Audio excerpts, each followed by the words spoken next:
Every living being's primary goal is to survive. It's even more significant than reproduction. While not reproducing, children and grandparents are still alive. Still, one may become optimistic without passing on genes. Psychologists have been researching for decades how lifelong, significant goals evolve. Launching a business, investigating an illness, or teaching children are examples of objectives that have the potential to improve the lives of others.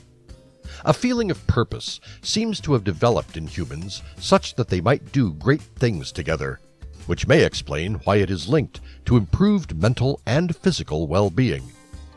As it relates to evolution, the purpose is adaptive. It promotes the survival of both humans and the species.